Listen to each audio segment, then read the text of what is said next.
everyone, Justin here from the Build Course Wellness Center, coming at you with your very first snow conditioning, ski/snowboard conditioning workout of 2020. We would have loved to have been in person for this, but alas, COVID has kept us at home. So for those of you that are working out at home, we're doing both. We're doing a body weight only, no equipment workout, and then the minimal equipment, if you do have equipment, dumbbells or kettlebells, or if you're at another fitness facility right now that has equipment, we're doing a workout for that as well. So no matter what you have available to you, we've got a workout for you for the snow conditioning. They are going to be very similar.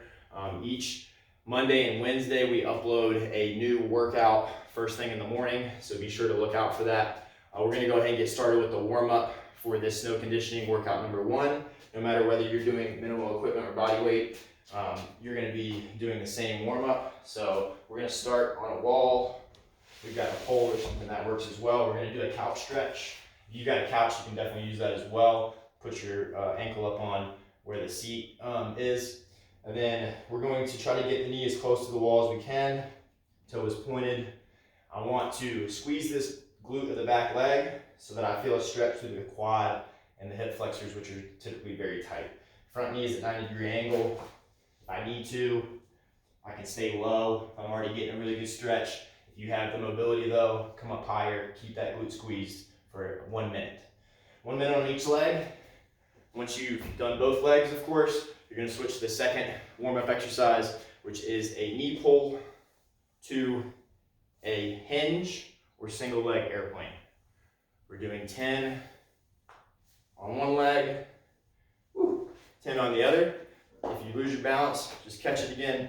Grab that floor with your foot. Again, let me give you a side view, pulling up.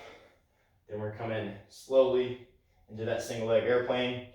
Knee is soft, but it's not pushing forward. We're not squatting. We're driving the hips back as much as we can. Once you finish 10 on each leg, then you're moving to the third warm-up exercise, which is going to be a hand release push-up. Get in push-up position, squeeze the glutes, keep the core tight. Come down, release the hands, keep the glutes squeezed, core nice and tight. Press back up into that good push-up position.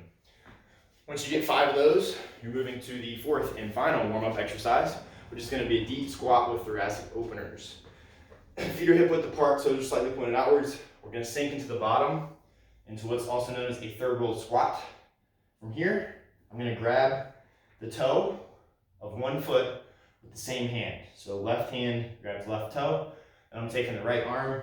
I'm going to rotate through the middle spine and upper back area to complete 10 openers on one side.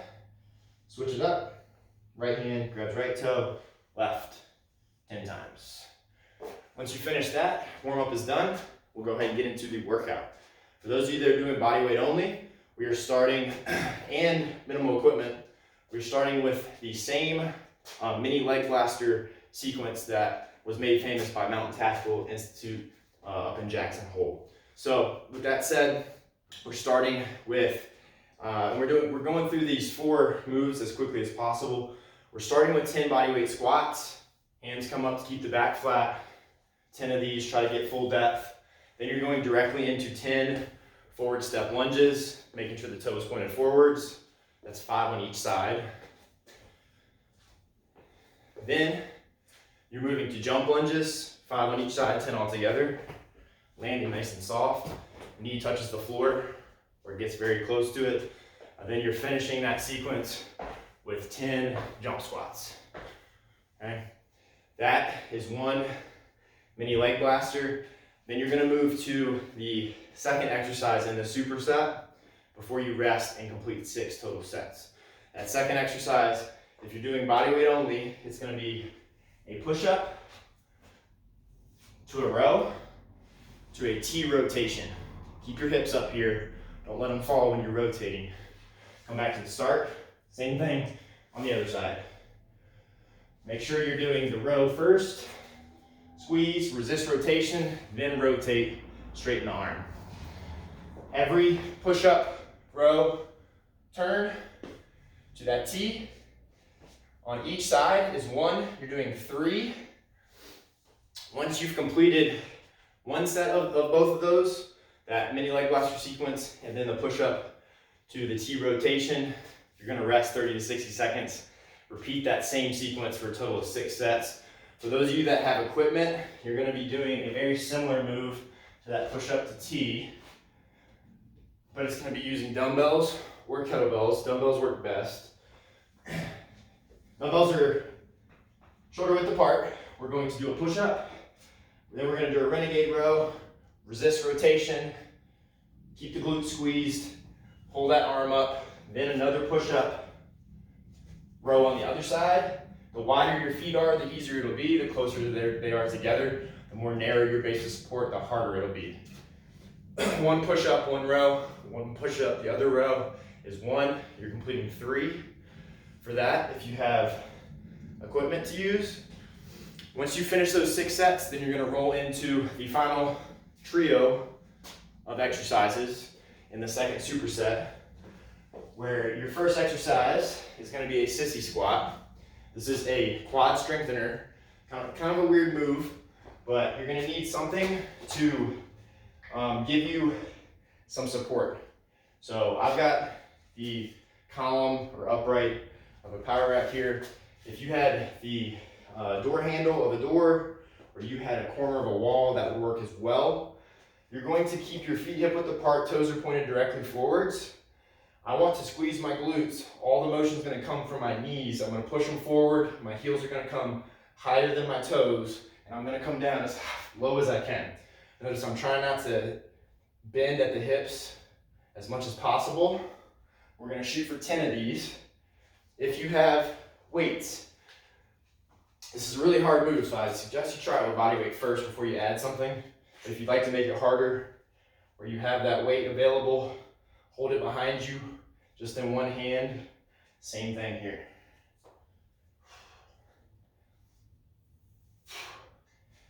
Once you've got 10 of those, you're moving to your second exercise of this superset, which is going to be a single leg airplane again with rotation this time if you're going body weight. Start with your weak leg first. We're going to hinge. Arms come out for balance. 4-second lower. Then you're going to try to open the hip. Close it. Stand back up. That's 1. I want you to shoot for 10 if you can. If you can't quite get to 10, get to a point where it's tough for you, but you're not going to complete failure. Of course, do both legs. So same thing, hinge at your hips, soft knee, all the motions in the hips though. You're coming out, take your time here, 4 seconds on the way down. Open up, squeeze, come back up to standing. If you have weights, we're gonna do something slightly different. You're gonna hold the weight in the opposite arm of the working leg. So if I'm doing left leg stays on the floor, I want the weight in the right hand. We're gonna go cross body RDL. So soft knee, drive the hips back, bring that weight to the outside across your body of that foot. Come back up, squeeze the glute. Try to keep the leg floating if you can. Coming down, coming up. So that's how it looks there. Of course, do both sides. Once you finish with that, you're moving to the third and final exercise of this superset, which is going to be a lunge hold wood chop. You're going to get into a lunge hold. If my right leg is forward, I'm going from my left side low to my right side high. I want to apply pressure, if I've only got body weight, with the top hand so that they're both resisting each other as I rotate through the torso. It's more about what the torso is doing than what the arms are doing. I want you shooting for roughly 10 here as well on each side.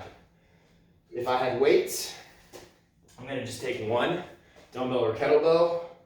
I'm going to get into that same position in that low lunge, and then I am rotating.